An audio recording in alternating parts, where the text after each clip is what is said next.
It's about 10 to 7. Good morning once again, and thank you for joining us on the weekend edition of the South African Morning.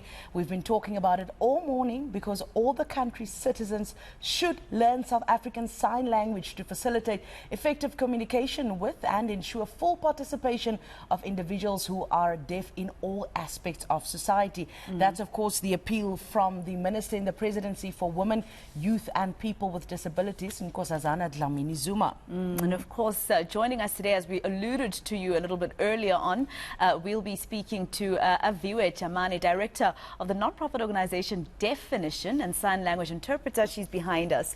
Kendall Chaplin, thank you very much for being with us as well. They are here to provide insight into the daily challenges faced by the deaf community. Thank you so much, Aviwe, for coming into studio. Just first of all, from me, what I'd like to know is, I know that the President officially declared sign language a 12th official language in South Africa in July. What do you make of the fact that it's taken our government so long? Well, first of all, let me just start by saying thank you so much for having us here. I'm very, very excited to be here. That is such a good question. Yes, you know, when the announcement was made that it was the 12th official language, it was so exciting for us. You know, it was, as the deaf community, we were finally given that recognition and finally going to be given accessibility. And so, yes, it has taken a very, very long time. It obviously is a very long process. They can't just be like, yeah, okay, it's an official language, here we go. You know, I know there's been a lot of meetings. Experts in South African Sign Language have been part of their panel. Deaf people especially have been part of their panel so that they could make it, yes, once it's recognized, they want South Africans to know everything about the language and that it is a proper language. So, yes, it's taken a long time, but we are still very, very grateful that it has been recognized finally. Aviwe, talk to me about some of the challenges that you are still having when it comes to accessibility, especially when it comes to critical services from government. Yes, absolutely. We definitely do have a lot of barriers in terms of accessibility, especially in places like hospitals, police stations, at SASA, going to the bank. Those are all very important, vital services that South Africans need every day. Well, people all around the world need them every day. But then people can't communicate. They look at you and they're like, oh no, I'm a bit too scared to communicate. I don't know how to try. So I think there's always that hesitation from people. There is always that fear. And at the end of the day, it's just a communication barrier. So that's why we at DEAFinition, you mentioned earlier, we're a non-profit company. So we are there to make people know that it's okay, you know. We help with recruitment services if people want to employ deaf people. Yes, there's that hesitation. Yes, there's that fear, but we help to get rid of that. We alleviate it. We say that we are the same as hearing people. We can see, we can smell, we can walk. We just can't hear. That's all. So, you know, the hearing community and the deaf community can definitely work together, can live together, can dream together, and can achieve together. So that is why we are there to make sure that we prepare deaf people for the working world and we prepare hearing people to accept deaf people into their worlds as well. I'm interested to know, you know, I've covered a lot of court cases and there's always language interpreters, as in like from English to Zulu or Tswana, etc. But I've never been to a court case in the 13 years I've been a journalist where there's been an interpreter who does sign language, and that's justice denied, right, for the person who might be a victim or even a perpetrator in court who's deaf.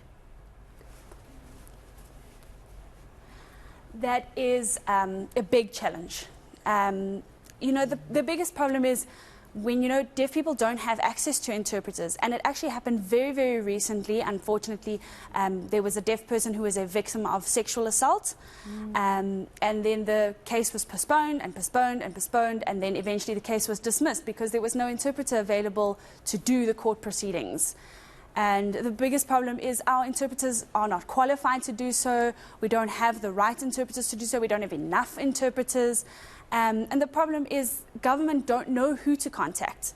And then they end up finding the wrong interpreters, or they get into contact with people who are not qualified to do so. So yes, we are in desperate need. We are in desperate shortage of qualified, accredited interpreters. And It's a sad reality, but as the deaf community, we have to keep trying. We can't sit here and be like, oh, we can't do it because we don't have interpreters. We have to find another way. We have to create more access for ourselves. You know, I spoke to Andiswa from Andy Signs yesterday, and she was telling me one of the problems, for instance, is when a deaf person gets arrested, the officer needs to be able to read him or her their rights in sign language. She also spoke about the importance of police officers being trained to understand you cannot arrest a deaf person by tying their hands, because then they cannot communicate. You need to tie their feet. Do you think, Aviwe, enough sensitization is being done in terms of the police, as you just said, in the court? Do they understand properly what it means to communicate effectively with deaf people from the feedback you are getting from other people in the deaf community? That is a good point. I do believe that the police need to be sensitized to working with deaf people. I actually knew of a deaf person who was arrested and video called me and said, please help me, I don't know what to do. You know, the police arrested me, and he was just pushed into a cell, closed. He didn't even know what he was arrested for. Because there's obviously that lack of communication, there's no interpreter available. So eventually they used a social worker to try and interpret. And then the police were like, well, it's not our problem. You know, you're a criminal, that's it. You know, it's not our problem to try and accommodate you and to try and help you and stuff like that. So yes, I do believe it's just sensitization that needs to be done. We as DEAFinition, that is one of our core services, is sensitization workshops, because yes, we teach the deaf people how to be prepared for going into the hearing working world, but we need to know that hearing people are ready to communicate with deaf people and to welcome deaf people into. So I do believe police and other essential services like doctors and nurses also need to have that sensitivity and that training. Before we go this morning, Masego, I did say that we will assign you your sign language name today. We will tell her who she is. So, Aviwe, do you mind helping us with giving her a sign language name? Okay, let me just quickly explain what a sign name is. So, do you mind if I do that quickly?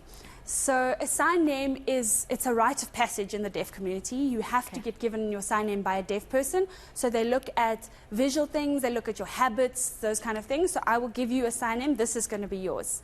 Masego, like this. Okay, so what does this mean? Why? Because you have a mark here on your head. So that is the first thing I see when I look at you. That's your identifying feature. And then the other thing is an M. So all right. Name, so this is okay. So that's your sign name. Welcome to the deaf community. Welcome to the deaf community. Thank you, Thank you so much for joining us and helping us to speak about this very important subject today. Very educating as always.